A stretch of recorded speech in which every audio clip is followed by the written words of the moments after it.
time for a 5-minute Friday. 5-minute Friday time.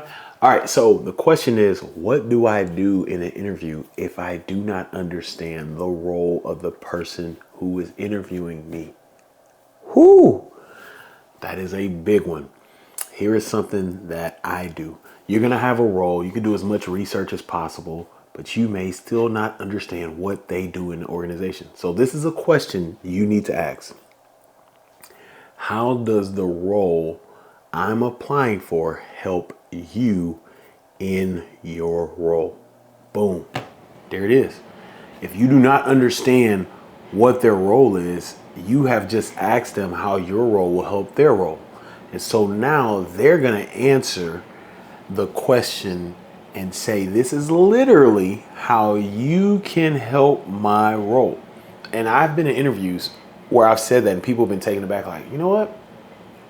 I didn't think about that. And now, then they'll go back and explain the role. Well, I do this, so I can see what you are applying for, working with this, and boom, there you are. Now you're sitting there, now you know the role, and now you know how you can help the role. But the other thing too is, what I found out was I did an interview with a team, and I'm sitting there and I'm like, okay, I know I connect with these people. I don't know why this person's in here. I know their role. I don't know why they're in there. But I had questions for the people that I knew would impact the role, but I didn't want to single out that person that I knew had nothing to do with my role. And so this same question allows for people to feel valued because you're asking them about themselves. People are selfish. It is what it is, right? People are going to look out for what's best for them. And so now you use it through the interview to say, hey, how can I help you continue to be great at your job?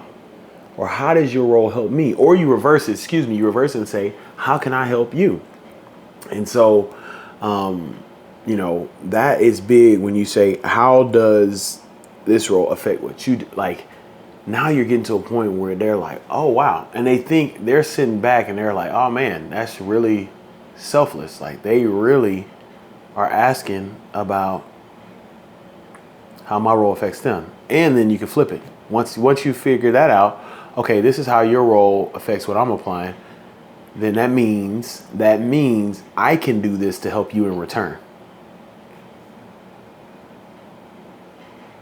Right? So you let people do the talking for you. You let people do the explaining because they're going to tell you exactly what they want to hear. And then you never know. Some people are able to tell other people in the room how their role impacts the entire organization. And then you get to see, here's another cheat code. You get to see how people interact when they hear this other person talking. Are they excited? Are you starting to see some shoulders drop? Are you starting to see the looks? Are you starting to see people not paying attention? You're starting to open it up.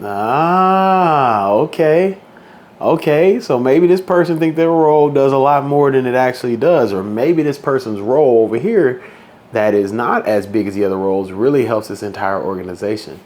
And so you ask that question, it's going to be it's going to open up so much for you. You're going to be able to understand so much, and you will breeze through the rest of that interview. And so that's my tip for you. Hey, ask them how their role will impact what you do, or vice versa. How does your role help what they do? Either way, however you ask that, it's going to get the answer that you want to get. All right. Now, I'm going to ask you a question. Are you ready for the Player Development Summit? Will you be there? The Player Development Summit will be May 29th through the 31st here in Kansas City, and I want to see you there. So click the link in the show notes. It has all the information you need. As I always say, go out and create generational impact. Don't wait. Create that generational impact today.